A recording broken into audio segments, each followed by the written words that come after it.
सब देखने और सुनने वालों को मोहब्बत भरा सलाम। नाज़रीन, इंग्लैंड के इंतखाबात 4 जुलाई को होंगे। इसका ऐलान पिछले दिनों इंग्लैंड के वज़ीर आज़म ने किया और बाकायदा तौर पर ये सब कुछ जनाब इंग्लैंड के जो बादशाह हैं चार्ल्स, उनके मशवरे के साथ किया गया। 4 जुलाई को जो रिज़ल्ट निकलेंगे उसके बाद जो भी गवर्नमेंट आएगी वो तो बाद में देखा जाएगा, मगर एक अच्छी खबर ये है कि जो प्रोग्राम बना हुआ था मौजूदा सरकार का, वो मेरा ख्याल है फिलहाल जो है, जिसको आप कहते हैं कि रुक गया। जो लोग, आपको भी पता है कि खौफ में मुब्तला थे कि रवंडा भेजा जाएगा, उनके लिए बहरहाल एक अच्छी खबर है, क्योंकि इंतखाबात से पहले कोई भी प्लेन जो है वो रवंडा नहीं जाएगा। ये तो बात कन्फर्म हो चुकी है, क्योंकि अभी तक ना तो गवर्नमेंट की इसकी तैयारी मुकम्मल थी और ना ही गवर्नमेंट अब इस पोजीशन में है कि जो फैसले उसने या जो कवानीन बनाए हुए हैं उस पर अमल करे। सारा ध्यान जो है वो इस वक्त चला गया इंतखाबात के ऊपर, क्योंकि ज़्यादा वक्त नहीं है और इसी में इन्होंने तैयारी भी करनी है। सारा जो भी दोबारा आवाम को अपनी अपनी कहानियाँ भी सुनानी है, आवाम को ये भी बताना है कि हाँ हमारी कारकर्दगी क्या थी। लेकिन ये लोग जो इस वक्त इंग्लैंड में हैं, गैर कानूनी तौर पे इंग्लैंड में दाखिल हुए थे, वो पकड़ दकड़ तो हो रही है, इसमें कोई शक नहीं है। उसमें ऐसे लोग भी पकड़े जा रहे जिनके पास बिल्कुल ही पेपर नहीं है। अब उनके साथ तो जाहिर है, जब आपके पास पेपर नहीं है तो वहाँ पे सियासत का कोई तल्लक नहीं आ जाता और वो लोग तो अपने अपने मुल्क में जाएंगे और वहाँ भिजवाए जाएंगे। लेकिन जो रवंडा जाने वाला काफिला था वो फिलहाल ये नज़र आ रहा है कि थोड़ा लेट हो जाएगा, या अगर लेबर दोबारा आई, जिस तरह उनके उसके रहनुमाओं ने ये कहा हुआ है कि अगर लेबर आई तो उसने कहा हुआ है जनाब कि हम ये वाला कानून जो बना हुआ है इसे ख़त्म कर देंगे। हो सकता है अब लोग जो है बढ़ चढ़ कर लेबर को वोट दे। यहाँ भी दो चीज़ें हैं, लोग समझ रहे हैं कि शायद दोबारा इसी वजह से वोट उनको मिल जाए। ब्रिटिश पे है कि जो इंग्लैंड में लोग रहते हैं, जो गोरे हैं, दूसरे लोग हैं, वो क्या चाहते हैं। आपको याद होगा जब रेफरेंडम हुआ उस वक्त भी हालात कुछ और थे और वोट जब डालेंगे, जब वहाँ पे रेफरेंडम हुआ तो कुछ और चीज़ें निकली। तो जनाब चीज़ ये है कि गोरों पे भी है कि वो क्या गैर मुल्कियों को पसंद करते, गैर मुल्कियों के हक में वोट देते। सिर्फ यही नहीं, इसके अलावा बेनिफिट सिस्टम पे भी आपको पता है कि इस वक्त मेरी कल भी बात हुई एक जो अकाउंटेंट है, तो उन्होंने बताया कि काफ़ी सख्ती की हुई है और काफ़ी लोग जो है वो इस वजह से परेशान है।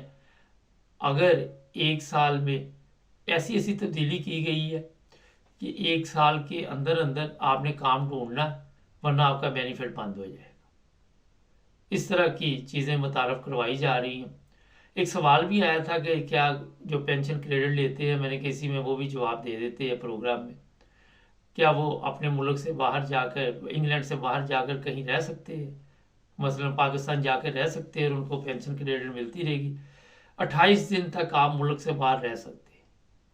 ये आप जाके इंग्लैंड के जो कवानीन है गूगल में जाएं, वहाँ चेक कर लें।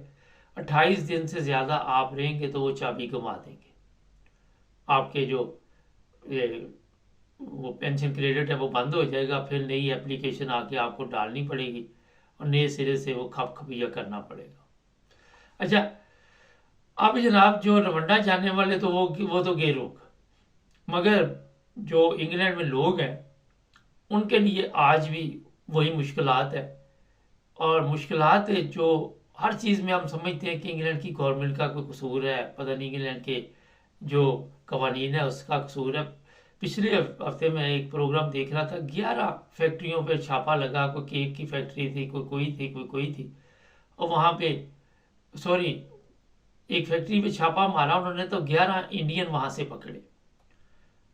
वो इंडियन गैर कानूनी तौर पे वहाँ काम कर रहे थे और उनके पास बिल्कुल A to Z कोई पेपर नहीं थे।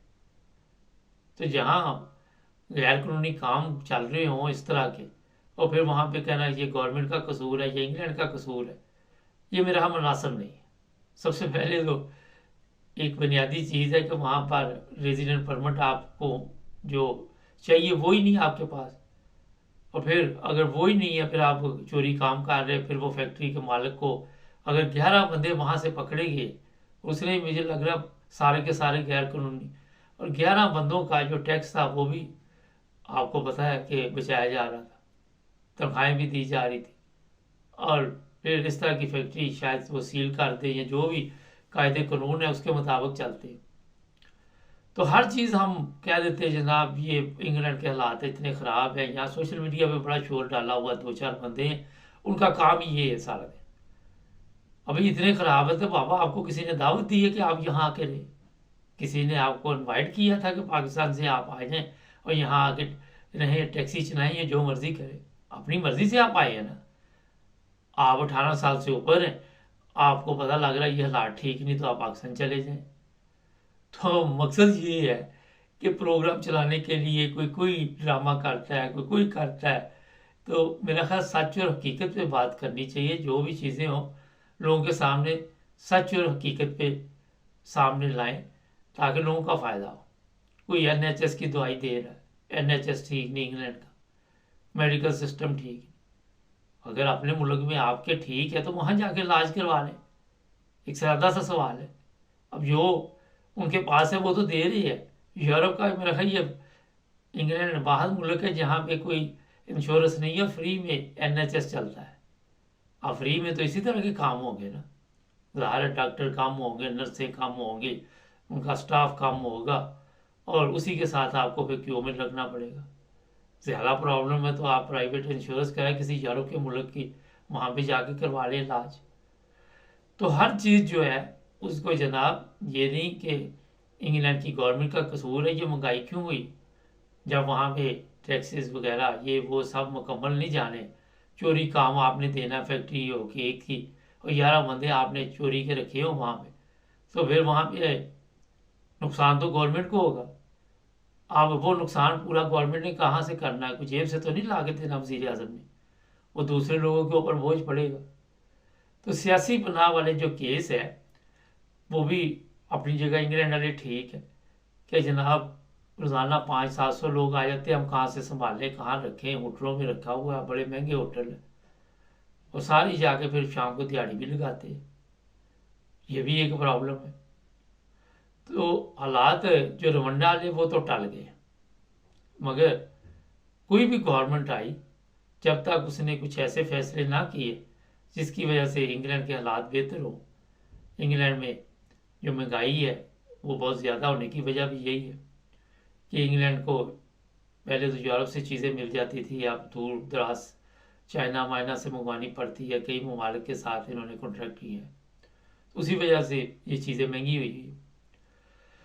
तो पिछले दिनों वज़ीर आज़म ने भी कहा था कि 5 साल मुश्किल है, मेरा ख्याल अभी 10 साल मुश्किल है, इंग्लैंड के हालात ठीक होने में वक्त लगेगा, इतनी जल्दी ठीक होने वाले नहीं है, लेकिन हो जाएंगे। 10 साल बाद जो लोग बचे रहे, जो जिंदा रहे, वो देखेंगे कि शायद बेहतर हो जाए, लेकिन ये मौजूदा हालात है वो तो इसी तरह है, इसी तरह ही चलने हैं, और यकदम कोई चीज़ भी तब्दील नहीं होती, ख़राब तो हो जाती है लेकिन उसे ठीक करने में वक्त लग जाता है। तो जनाब ये खबर आपको मैंने दे दी। हमारे देखने वाले कहते थे जनाब आप कोई अच्छी खबर नहीं देते, रवंडा जाने वाला प्रोग्राम बढ़ गया है, ये मैं अब आपको एंड में बता दूं, और हो सकता है कि ये प्रोग्राम जो गवर्नमेंट ने शुरू करने का इरादा किया था इसमें वो कामयाब ना हो सके, पहले ही गवर्नमेंट की छुट्टी होगी, और अब देखिए कि जो नई गवर्नमेंट आएगी वो क्या फैसला करती।